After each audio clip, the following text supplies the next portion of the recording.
Come behind the scenes with me as I show how this whimsical tower in the vineyard came together. I'll walk you through the layers in Photoshop, how I used Adobe Firefly and Nik Collection.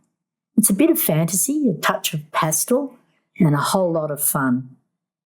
It's proof that a few creative tools can turn a blank canvas into something magical.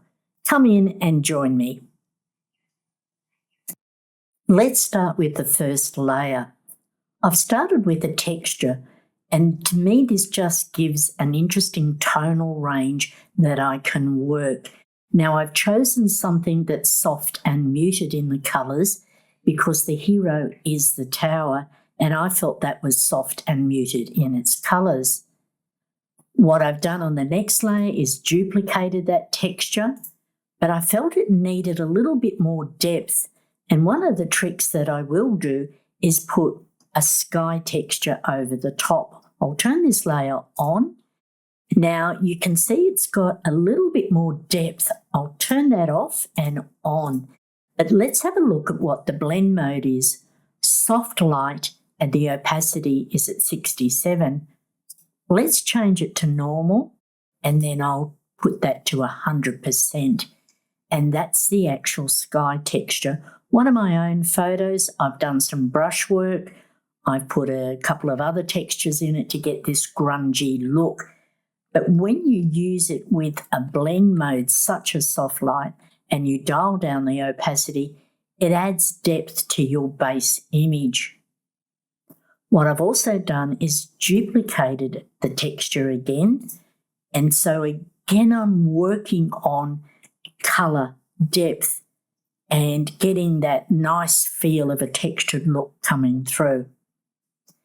My next layer is where I've added one of my own sky textures, and this one's available in the shop. I'll turn that layer on. Now, what I've done by choosing this texture is I give the look of clouds, and that is what I had in mind in my vision. What I'm going to do is a stamp visible layer on the next layer, and that's Control-Alt-Shift-E. This is now where I put the hero in, the tower. I'll turn this layer on, and it's a fun image available in the shop.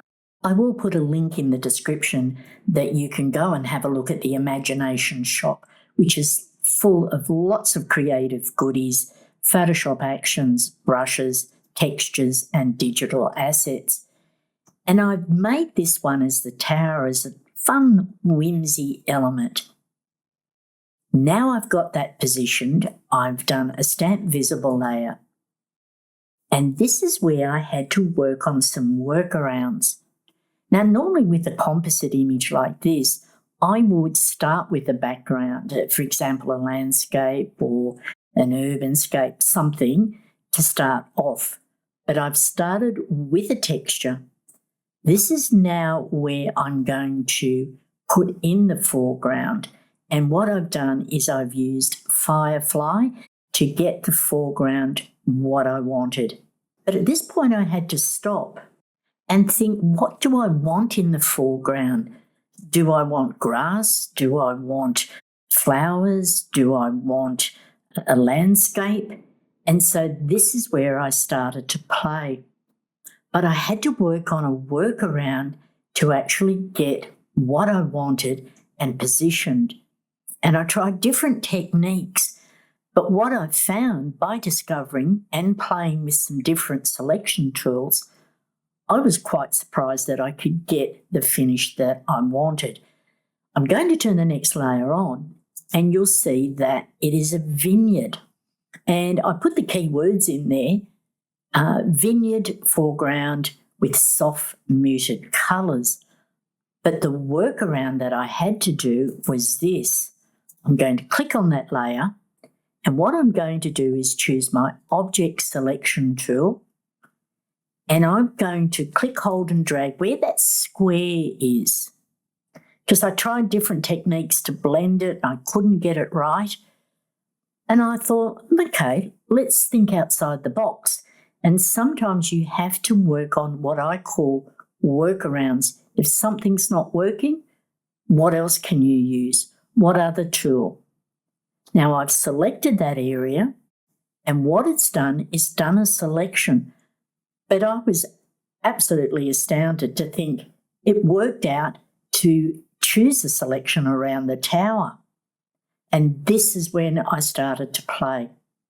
I've gone down to generative fill. I've clicked in there and I've typed in, for example, vineyard, soft muted colours. Now, this is what I call a simple prompt, but I chose the soft muted colours specifically because the tower is in this desaturated colours. If I hadn't put that in, I would have got what I call a real photo looking foreground, for example, a vineyard, and I didn't want that. My vision for this image was to be more along the lines of illustrative digital art. I'm going to deselect and turn that layer on again, and that's exactly what I got. Now, I didn't get it the first go, but I think it took about 6 generations to get it the what I wanted. Next layer is the stamp visible. Again, I've stopped and I've looked and I thought, what can I do with this image now? What can I add to it? Does it need anything? And so what I did was go to my creative stash and I put in a crow over on that right-hand side. And then I've done another crow right in the distance. And I flipped that crow so that the two crows were facing each other. Just gives what I call a little hidden gem and adds to your image. What else am I going to do? I did a stamp visible layer. Now I looked at the image and I thought, I don't like that shadow that's in that foreground. For me, that's a distractor. I felt it was too messy. So again, I selected that area and I did a generative fill with Firefly. I'll turn that layer on and off. Now, what I did for that was use the quick selection tool. So I'll go up to my selection tools, do quick selection, and I did a rough selection in this area. This was a fun image. This is not going to be a well-beating image. It was just about playing. Now I'll deselect that and I'll turn that layer on, and you can see now it's just flatten the tones. Now for me that works, but there's some distractors there. I don't like that, so I'm going to get rid of them later on. But let's do a stamp visible layer. Now this is where I went in and played with Nik analog effects. And the reason that I did that is I looked at the image and I thought the tower was a little bit too strong or too saturated for my eye. So what I did was select the tower, then I went into Nik collection. So let me show you what I did. I'll turn that layer on, and I'll come back and to that layer there, layer 7. What I've done is got my object selection tool. I've selected the tower. Then I've gone into filter, Nik collection, and I've gone into analog. And that's where I played with the different filters in there to what I call tone down that tower. And I'll just deselect. Let's turn that layer on and have a look. It's softened it. And I love that feel of the softness in the image. My next layer is the stamp visible, and the reason that I did that was I was thinking I was finished. But wait, there's more.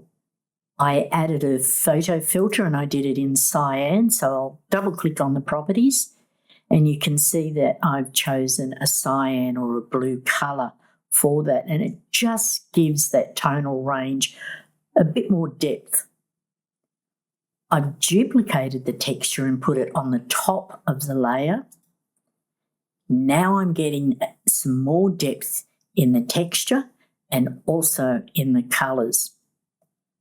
Stamp visible layer, I thought I was finished, But no, wait, there's more. I did a hue and saturation level just to tone down that foreground. I'll turn that layer off and on. And so what I've done is selected the foreground and put that into a hue and saturation mask just to soften it, because the foregrounds to me is not the hero, it's the tower.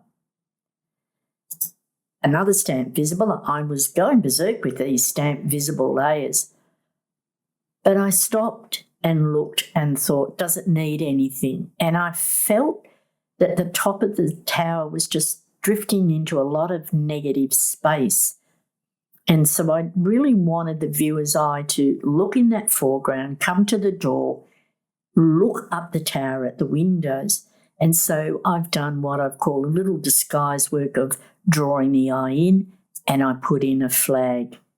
And that's in my stash, and I've kept that there just for little projects like this. I've done a hue and saturation. I've desaturated that flag. I'll turn that off and on.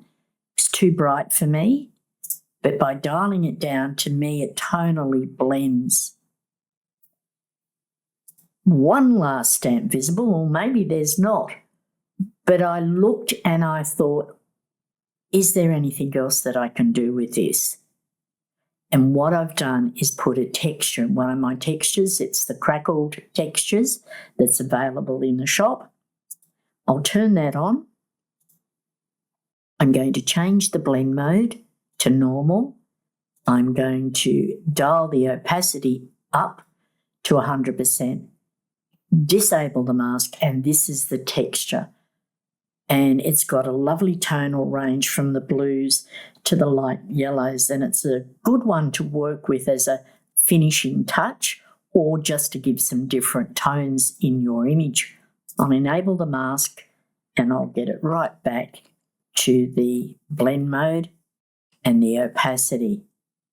So if I turn that layer off and on, it's subtle, but you don't realise by adding that texture, doing a blend mode, adjusting your opacity, gives that little hint of texture without being over dominant. And yes, we're at the last stamp visible, which I tend to do as my last finishing touch in my workflow. And there it is, the whimsical tower. I've done a series of these, and I love playing with the whimsical images. There's some techniques in there that I had to work around and think differently. And so one of the things that I'll say to you is that when you're working in composites is explore, experiment. If something doesn't work, look for a workaround. But the most important thing when you're being creative is to have fun and get enjoyment out of what you're doing. Thanks for watching, and I hope that you picked up some tips from this video. If you liked watching, don't forget to subscribe and hit that notification button for more videos.